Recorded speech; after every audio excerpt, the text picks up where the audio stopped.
Okay, I'm going to show you really easy and quick way of getting lots of different nutrients in a quick salad. So I've got some mixed greens here. There's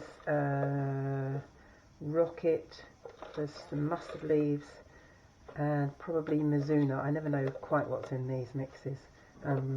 This comes from the local organic farm, Ashurst, up the road.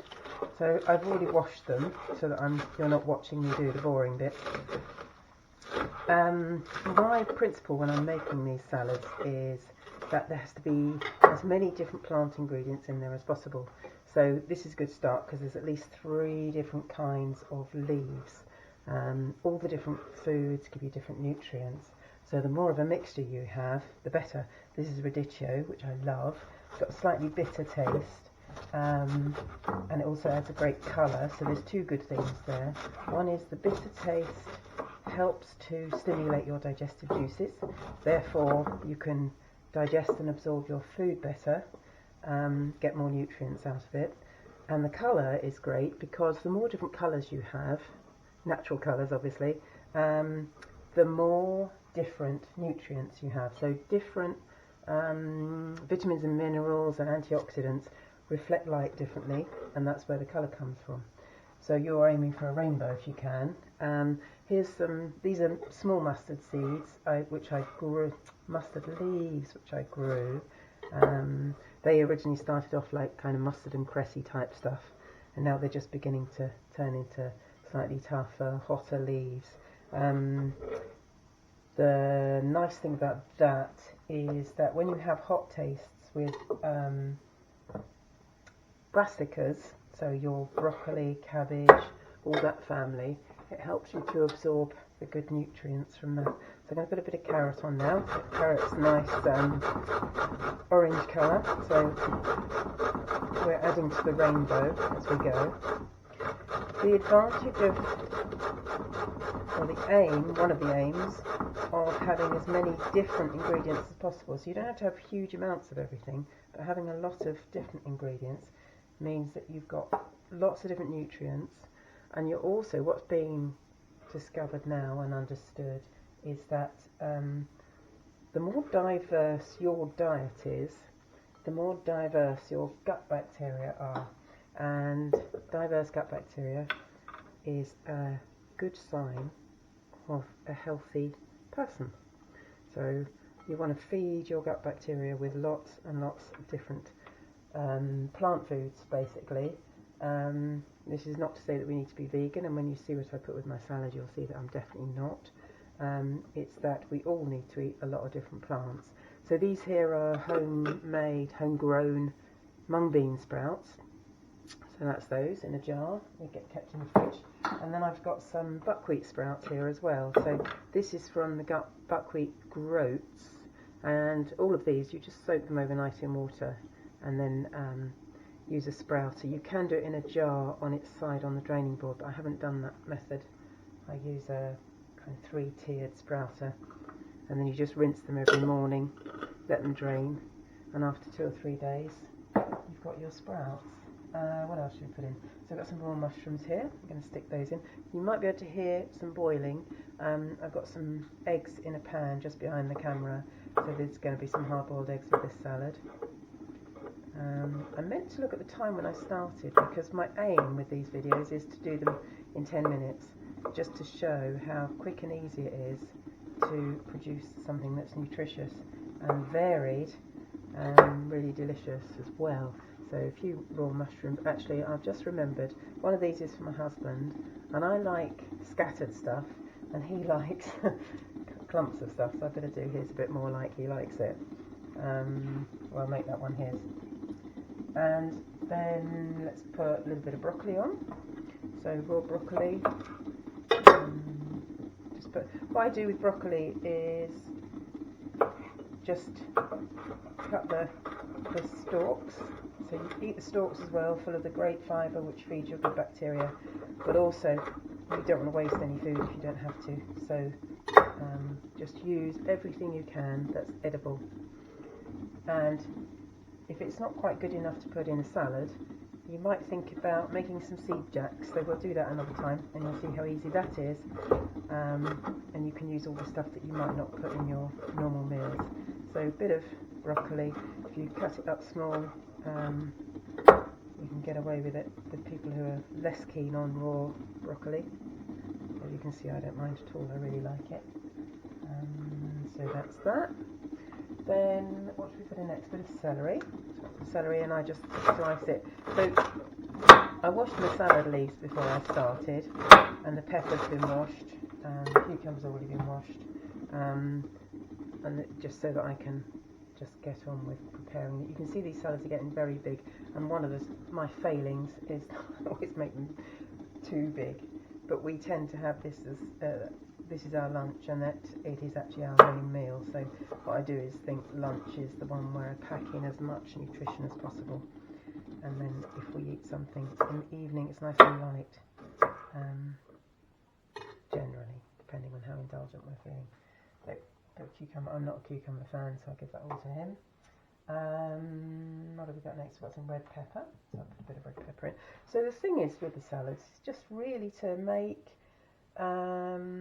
just use up everything that you've got. And at the moment, of course, with the COVID thing, we can't nip out to the shops and buy exactly what we want to put in. And what I've found over the years is you can put almost anything in a salad.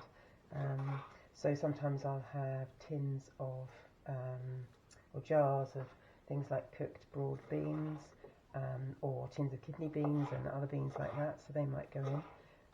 What else have I used? I've used frozen peas. They're really good. So you just boil a bit of water, put the frozen peas in a jug or a bowl and pour the water over them, and then while you're preparing the rest of this, they are defrosting, so you don't have to cook them, and then you can just sprinkle them on your salad. That's a nice thing. If you've got any leftover vegetables from the meal from the evening before, you can use those.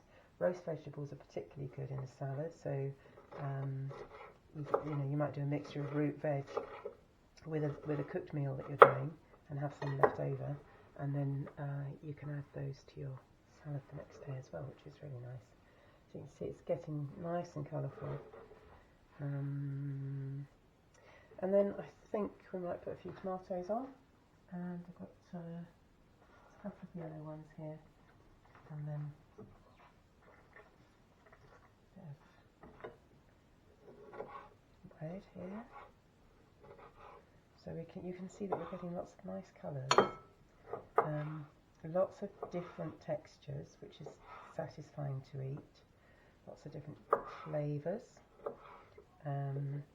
and lots of different nutrients, different kinds of fibre, so different stuff to feed your different gut bacteria. And then, so I like to scatter, and my husband likes the clumps, so he gets clumps, I get scatters. Right, I think that's just about it. What I put on mine, I'm just going to rest my hands, is I make some dressings. So another time I'll show you how to do those, although they're very, very simple. This one is a whole organic lemon, and it's just chopped into pieces, all the seeds, all the peel, everything, and then put in a NutriBullet with some olive oil, enough olive oil to cover it. And then you're getting, with that, you're getting the vitamin C from the lemon. You're also getting the antioxidants from the lemon peel and pith, which is called, there's limonene, and there's all sorts of other good things in there. This one is another one. So this one's a bit trickier because I put it stupidly in a bottle thinking I could pour it out. But of course olive oil in the fridge goes quite solid. So this is a mixture of herbs, I think mostly fresh parsley, there's probably some chives in there, a little bit of garlic, olive oil, a little bit of salt and pepper. You can put anything in. You can put some dried herbs in, you could put some coriander, chives, put dandelion leaves in, you could put nettles in. All those things are really good, and they have lots of different nutrients in them. So there's the salad, and the only thing that's really missing now is the protein. So I've got some hard-boiled eggs, so we're going to have hard-boiled eggs and some smoked salmon with it. Yes, make some. So I won't bore you with that, but there's my eggs coming out of the pan. I like them warm, he likes them not warm. So that's it really. So you can see, I think it probably took about 10 minutes. 2 salads, massive number of nutrients, lots of fibre, lots of goodness, pretty low carbohydrate. The only carby things in there, a little bit of carrot, and all the other vegetables are quite low carb. So that's quite good if you want to lose weight or you're trying to go more towards a keto type diet where you're training your body to burn fat. But whatever your dietary pattern is, that is a very good basis for a meal. I always add protein in it. Protein is essential, and we often hear about high protein diets, but actually most of us are not even eating enough. We're not even having adequate protein. So you really need to make sure that you've got protein with every meal. So I'm going to have 2 hard-boiled eggs here, and then I'm going to have probably about, I can't remember how big the pack of salmon is, but probably about 70 grams of smoked salmon as well. And that will give me, so an egg contains about 8 grams of protein. So 2 eggs, about 16. And then with the salmon, I'm probably getting up to about 22 grams of protein. There'll be little bits in the vegetables and sprouted seeds and stuff like that. Not massive amounts, but it all helps. The great thing about protein is it's satisfying, so it helps you feel full, and it helps you feel full for longer, so that you're less likely to reach for your bar of chocolate or your biscuits or whatever it is in the middle of the afternoon, and also less likely to have an afternoon slump. So there's all sorts of benefits. The other thing about protein is that it is, especially animal protein like eggs, fish, meat, there's no carbohydrate. So again, if you're trying to lose weight or you're watching your weight, and I think probably at the moment with the lockdown, you know, the temptation is always to eat a little bit more than you need to, or perhaps eat in between meals. And so having meals like this, which are immensely satisfying, really enjoyable, means that it reduces the temptation to eat the other stuff later on, and therefore is going to help you manage your weight better. I'll talk a bit more about protein another time. One further thing I'd like to say about it is that if you have a mix of proteins with your food, you are then also getting a mix of amino acids. So in the same way as we're having lots of vegetables to provide minerals, vitamins, different fibre, different antioxidants, you have different proteins, you get different range of amino acids, and we need those for all sorts of processes in our body. We're rebuilding cells, we're maintaining our muscle, we're creating digestive juices, our stomach acid and our enzymes are made with protein, but also we're producing our neurotransmitters, which are vital for our mental health and our well-being and our motivation. So if you're feeling a bit of a low mood, and just have a look at what you've been eating and make sure you've been eating protein with every meal that you have, you might find that a simple little step of making sure you're having enough is going to lift your mood a bit. Give it a go. Anyway, I hope this inspired you to have a go at salads yourself. That obviously it's not a recipe, and what I do are not recipes. This is the kind of thing you can do. Please take it and make it your own, and I'd be really interested to see what you make of it. Thank you for listening. Bye.